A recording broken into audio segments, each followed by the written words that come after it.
Niat ke pasar, beli daun salam. Tiba-tiba ada kue putu. Izinkan saya memberi salam. Assalamualaikum warahmatullahi wabarakatuh. Waalaikumsalam warahmatullahi wabarakatuh. Yang kami hormati dosen pengampu Bapak Anwar Rashid. Yang kami hormati dan saya banggakan kawan-kawan semua yang telah hadir pada presentasi kita pada pagi hari ini. Izinkan saya untuk memperkenalkan diri terlebih dahulu. Perkenalkan, nama saya Muhammad Reza Al-Khair dari kelompok 3, serta kawan saya yang lagi videoin bernama Muhammad Fadil Azhar. Selanjutnya silakan kelompok yang presentasi untuk memperkenalkan diri terlebih dahulu. Oke, Assalamualaikum warahmatullahi wabarakatuh. Izin memperkenalkan diri, nama saya Habib Abdurrahman dan rekan saya Muhammad Arif Sumarja. Kami akan mempresentasikan tentang komunikasi penyuluhan. Kembali ke moderator. Baik, selanjutnya akan dilanjutkan oleh presentasi dari kelompok 4 yakni berjudul Komunikasi Penyuluhan. Kepada kelompok 4 saya persilakan.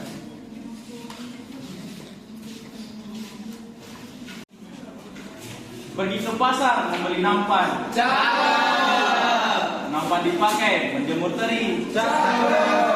Ngomong-ngomong komunikasi penyuluhan. Itu memang keahlian kami. Yakni jurnal yang ditulis oleh Siti Aisyah dan Ali Akbar terkait dengan strategi komunikasi penyuluhan dan menemukan kesadaran beragama pada kalangan remaja oleh generasi masjid di Kota Medan.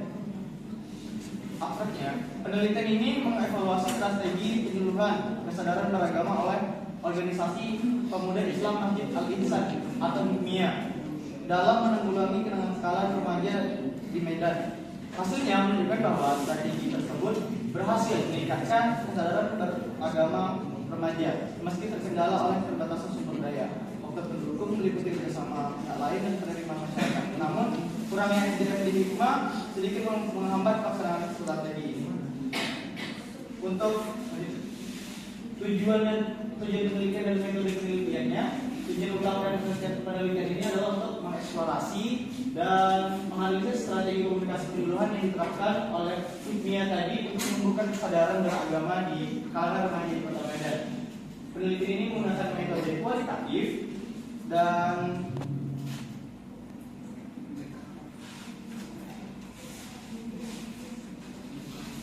menggunakan pendekatan studi kasus. Data yang dikumpulkan melalui wawancara, observasi dan dokumentasi berkaitan dengan aktivitas penyuluhan yang dilakukan oleh organisasi masjid. Selanjutnya teori atau konsep yang digunakan. Penelitian ini menggunakan dari komunikasi penyuluhan dan konsep kesadaran beragama sebagai dasar analisis untuk menilai efektivitas strategi yang diterapkan.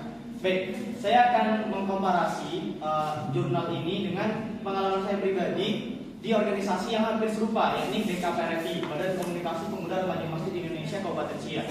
Kegiatan yang kami lakukan itu serupa juga, yakni melakukan penyuluhan agar remaja-remaja di Kabupaten Siak kami itu sadar akan pentingnya beragama. Pentingnya beragama di sini adalah mereka tidak hanya memeluk satu agama yang mereka yakini, baik secara keturunan maupun secara natural dia ingin memeluk agama tersebut, namun juga mereka mengerti esensi agama yang mereka peluk. Misalnya Islam, ada istilah Islam KTP, mereka tidak pernah sholat, yang kami sadarkan untuk mereka untuk sholat.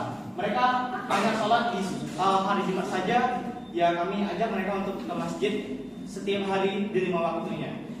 Jadi penyuluhan-penyuluhan tersebut sifatnya itu sosialisasi, turun langsung ke masyarakat, bukan hanya membuat kata-kata yang disebar-sebarkan, namun turun langsung ke masyarakat. Misalnya ada remaja yang lagi nongkrong di kafe, tidak ada salahnya kita membuat kajian di kafe untuk membuat kesadaran beragama. Karena memang tempat-tempat remaja berkumpul ya di kafe, di tempat-tempat nongkrong gitu. Kalau kita nyarinya di masjid, ya memang jarang remaja ada di masjid gitu. Itulah tujuan kita melakukan penyuluhan tersebut. Dan juga terjadi di jurnal ini. Kesimpulan, peneliti ini menyimpulkan bahwa komunikasi personal, menggunakan media sosial, dan program keagamaan rutin merupakan strategi yang efektif dalam dalam meningkatkan kesadaran dan partisipasi masyarakat terhadap pencegahan narkoba terhadap menumbuhkan kalangan kesadaran beragama di kalangan remaja. Namun tantangan sebenarnya partisipasi remaja dan pengaruh lingkungan perlu diatasi untuk mencapai hasil yang optimal. Untuk organisasi terbagi menjadi 3, yaitu organisasi formal, informal, dan sekunder, dan organisasi privat, serta organisasi yang diklarifikasikan berdasarkan besaran pokok mereka. Jadi pada intinya lagi dari kesimpulan ini, organisasi-organisasi yang sifatnya keagamaan dan ingin mengangkat kesadaran beragama pada remaja itu sangat penting sekali keberadaannya, karena rasanya memang agama menjadi pokok kita dalam hidup untuk menjadi pegangan kita kemana kita melangkah. Mungkin itu yang dapat saya sampaikan. Jurnal yang kedua, jurnal yang kedua akan disampaikan oleh Aris. Selanjutnya mungkin langsung kesimpulan dari jurnal 2 ini, yaitu adalah penelitian menunjukkan bahwa komunikasi penyuluhan atau P4GN dari BNN Serdang Bedagai efektif dalam meningkatkan kesadaran dan partisipasi masyarakat terhadap pencegahan narkoba. Indikator seperti metode penyuluhan, materi, media, serta waktu dan tempat pelaksanaan terbukti berpengaruh. Kesadaran masyarakat diukur melalui beberapa tahap kompetensi, dan partisipasi masyarakat juga meningkatkan melalui berbagai bentuk keterlibatan. Korelasi antara komunikasi penyuluhan dengan kesadaran partisipasi dan kesadaran partisipasi. Masyarakat cukup signifikan dengan koefisien dan determinasi sebesar 35,8%. Oke, mungkin dari kesimpulan jurnal yang kami ambil itu adalah komunikasi penyuluhan merupakan alat yang efektif dalam mengubah perilaku dan kesadaran masyarakat terhadap isu-isu sosial seperti kenakalan remaja dan penyalahgunaan narkoba. Studi di Masjid Al-Ihsan Sidorejo menunjukkan bahwa penyuluhan agama berhasil menumbuhkan kesadaran beragama dan mengurangi kenakalan remaja. Di Kabupaten Serdang Bedagai, penyuluhan dilakukan BNN secara signifikan meningkatkan kesadaran dan partisipasi masyarakat dalam pencegahan narkoba. Kesimpulannya, strategi komunikasi penyuluhan yang tepat dan kontekstual sangat penting dalam mencapai perubahan sosial yang positif. Oke, mungkin ada pantun. Bunga mawar, bunga selasih. Ulang. Kurang semangat. Oke. Bunga mawar, bunga selasih. Jatuh di lapang, diambil tina.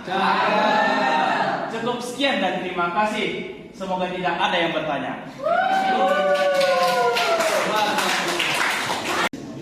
Assalamualaikum warahmatullahi wabarakatuh. Waalaikumsalam warahmatullahi wabarakatuh. Di sini bertanya kelompok 4, kelompok Habib dan juga Adhari. Sebelumnya perkenalkan nama saya Junaidi. Di bertanya, bagaimana memastikan bahwa program penyuluhan ini tidak hanya bersifat sementara, tetapi dapat berkelanjutan dan berdampak jangka panjang bagi masyarakat. Terima kasih. Oke, terima kasih kepada Junet yang telah bertanya kepada kelompok kami, yaitu kelompok 4. Oke, mungkin saya akan mengulang pertanyaannya biar tidak salah. Bagaimana memastikan bahwa program penyuluhan tidak hanya bersifat sementara, tetapi dapat berkelanjutan dan berdampak jangka panjang bagi masyarakat? Oke, mungkin ada beberapa langkah yang dapat diambil, yaitu adalah yang pertama, pelibatan masyarakat lokal. Jadi masyarakat lokal itu diikuti kesertaannya. Selanjutnya itu adalah peningkatan kapasitas dan pelatihan berkelanjutan. Jadi penyuluhan itu membuat suatu acara. Nah di situ contohnya BNN menyuluhkan apa itu bahayanya tentang obat-obatan terlarang seperti narkoba. Yang lain.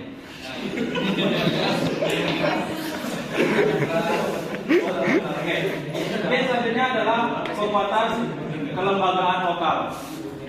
yaitu membantu membangun dan memperkuat kelembagaan lokal yang dapat melanjutkan kegiatan penyuluhan. Selanjutnya itu adalah fokus pada pemecahan masalah jangka panjang, yaitu adalah program penyuluhan yang harus dirancang untuk menghadapi tantangan-tantangan di jangka panjang. Selanjutnya adalah pemantauan dan evaluasi berkelanjutan. Nah, jadi setelah pembuatan acara tadi, suatu BNN tadi mengevaluasi dan mendatangi lagi apakah ada kelanjutannya dari yang telah diculuhan tadi. Selanjutnya itu adalah pendanaan jangka panjang dan disertifikasi sumber daya, yaitu adalah cari model pendanaan yang berkelanjutan dan tidak tergantung hanya pada satu sumber.